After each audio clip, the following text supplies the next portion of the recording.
Takut memberikan kejujuran, takut kepada siapa? Pak Sambo, Pak. Jadi takut sama Ferdi Sambo? Iya, Pak. Temperamen berarti Pak Ferdi. Iya.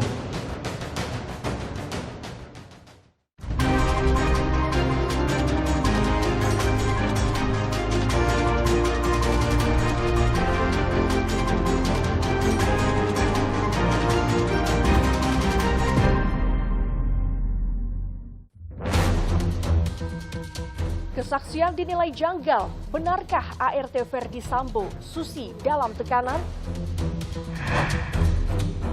Berdasarkan kesaksian ajudan, Ferdi Sambo disebut sosok temperamental. Iya. Misteri kematian satu keluarga di dalam rumah dengan sejumlah kejanggalan. Itu kita harus mencurigai adanya hal-hal yang lainnya.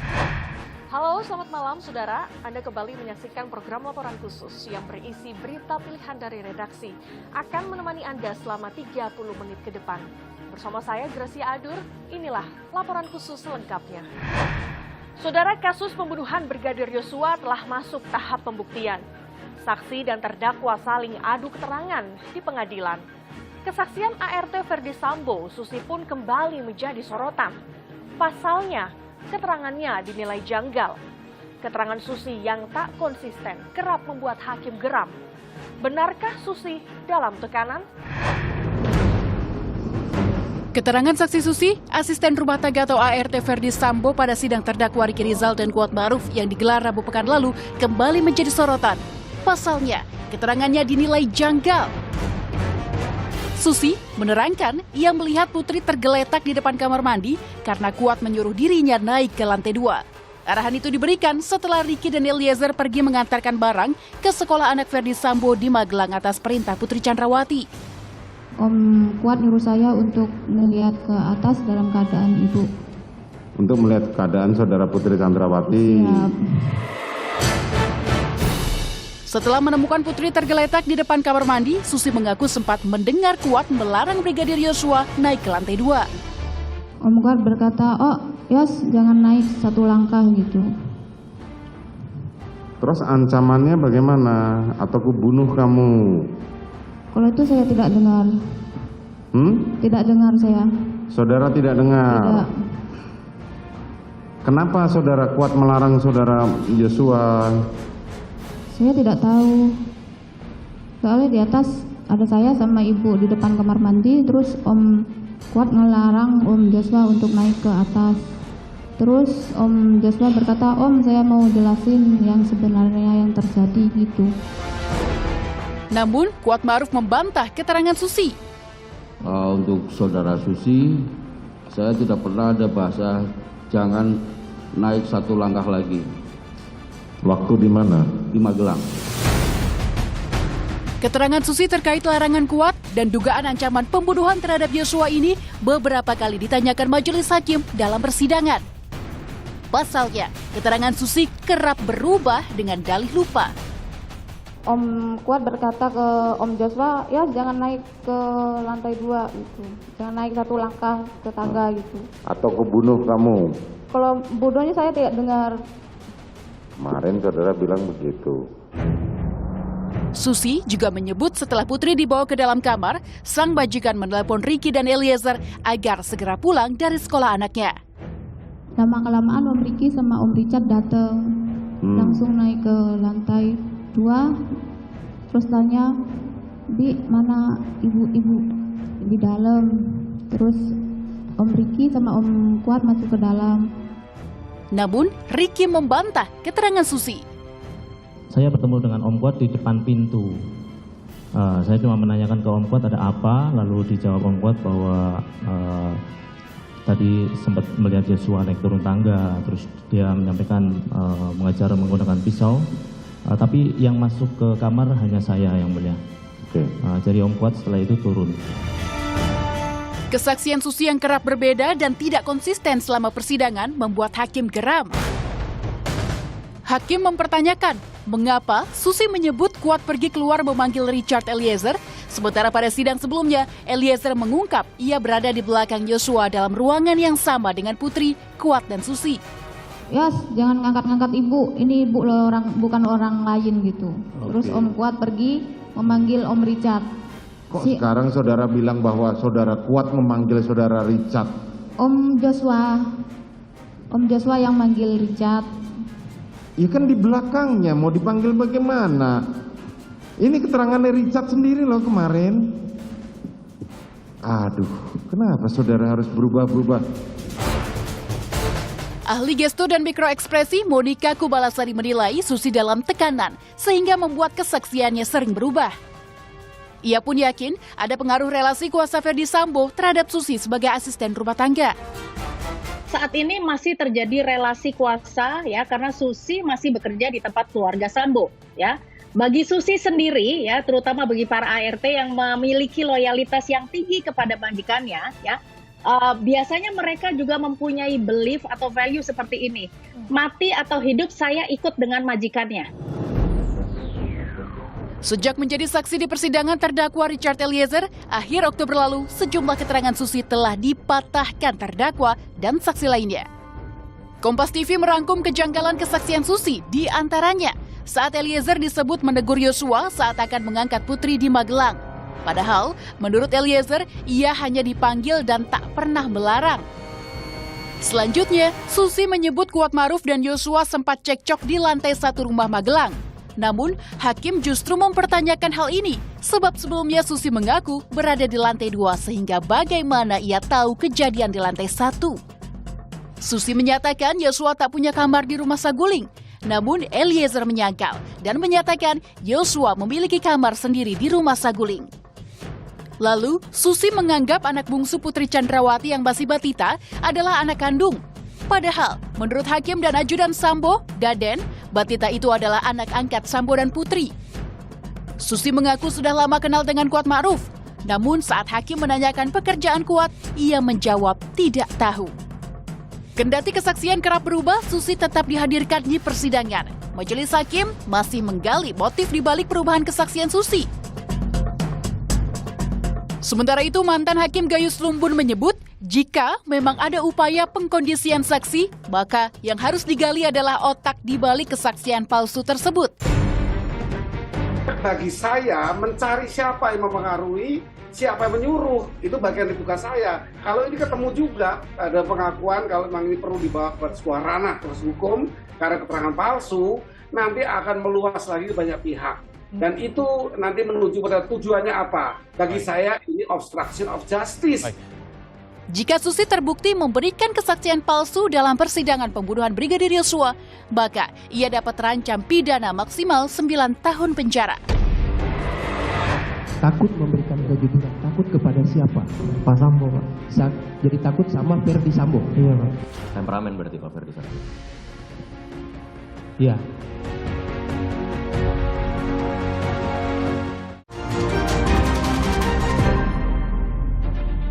Saudara, usai dicecar jaksa atas keterangan BAP yang berubah-ubah, ajudan Sambo Azan Romer mengaku tak jujur karena takut dengan Sambo.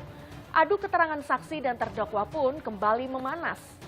Sementara itu, kesaksian pekerja harian lepas Divisi Propam Polri Arianto menyebut Ferdi Sambo adalah sosok temperamental. Menyampaikan permohonan maaf kepada adik-adik semua karena sudah. Sidang pemeriksaan saksi untuk terdakwa Ferdi Sambo, Putri Chandrawati, Kuat Ma'ruf, dan Ricky Rizal kembali menghadirkan ajudan dan sopir Ferdi Sambo, yakni Azan Romer, Prayogi Iktara Wikaton, Daden Miftahul Haq, serta Farhan Sabilah. Jaksa mencecar keterangan berita acara pemeriksaan Azan Romer yang berubah-ubah. Diakui Romer, ia tak jujur karena takut pada Sambo. Tetap pada keterangan saudara tersebut tidak? Tidak, Pak, berubah-ubah, Pak. Berubah-ubah? Iya, Pak. Apa yang menyebabkan saudara memberikan keterangan berubah-ubah? Karena awalnya kami masih takut memberikan kejujuran, Pak. Takut memberikan kejujuran, takut kepada siapa? Takut aja, Pak. Iya, kita kan takut ini dan kita takut Tuhan, kita takut mati atau takut apa? Iya, Pak, takut sama siapa? Sama Bapak, Pak. Bapak siapa? Pak Sambo, Pak. Jadi takut sama Ferdi Sambo? Iya, Pak.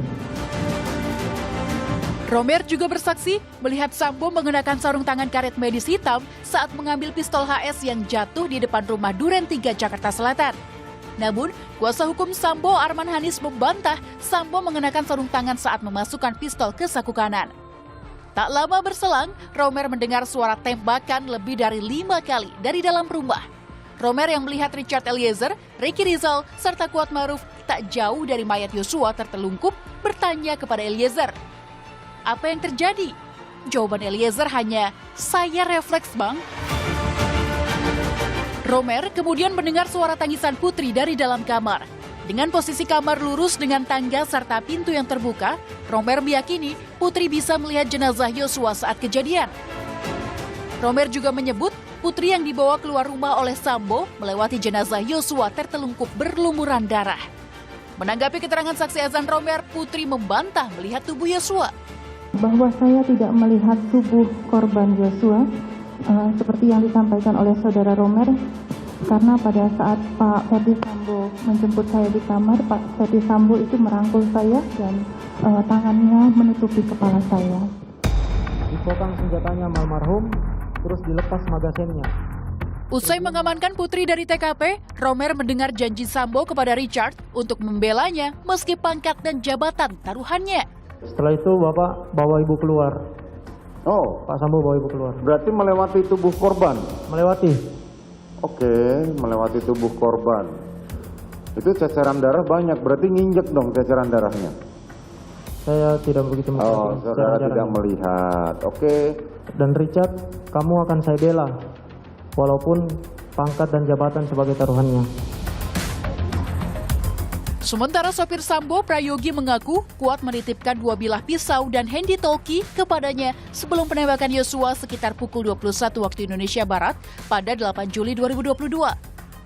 "Tolong Om, titip taruh di dapur," ungkap Prayogi di persidangan mengulang pesan kuat kepadanya. Di sisi lain, hakim beberapa kali menegur ajudan Sambo, Daden, karena kesaksiannya tak masuk akal dan berbeda dengan saksi lainnya.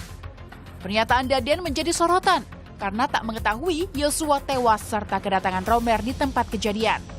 Meski diingatkan hakim dirinya telah disumpah, namun Daden kukuh pada pernyataannya. Saudara baru mengatakan bahwa saudara tahu, tapi kalau dari cerita Reza kemarin kami simpulkan saudara sudah tahu sebelumnya bahwa ketika saudara menghubungi Reza, saudara sudah tahu kalau Yosua itu sudah meninggal.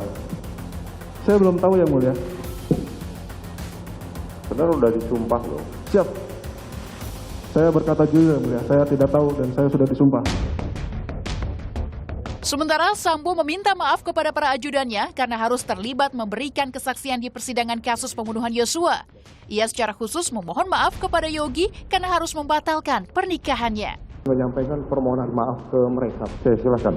Karena saya sudah menganggap mereka sebagai anak-anak saya, Pak. Tapi karena ada peristiwa ini kemudian mereka harus diproses.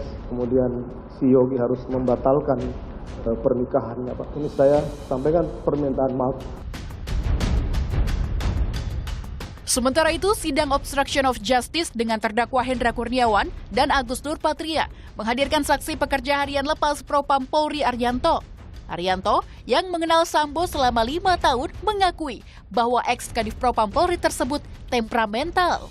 Jadi saksi bekerja selama 5 tahun tidak pernah ditegur, tidak pernah ada kesalahan, sempurna pekerjaan saksi selama 5 tahun? Ya kalau masalah pekerjaan yang tidak sesuai pasti dimarahi. Oke. Temperamen berarti Pak Ferdi Sambo. Iya.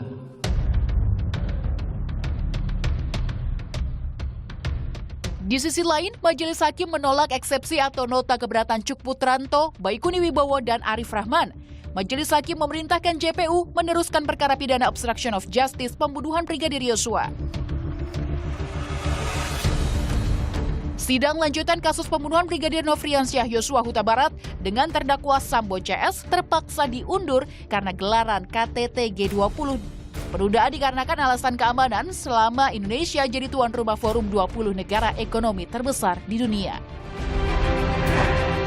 Kalau satu orang saja yang kelaparan itu memang wajar ya, kita melihat ini adalah suatu kondisi kelaparan. Tapi kalau memang lebih dari satu orang, itu kita harus mencurigai adanya hal-hal yang lainnya.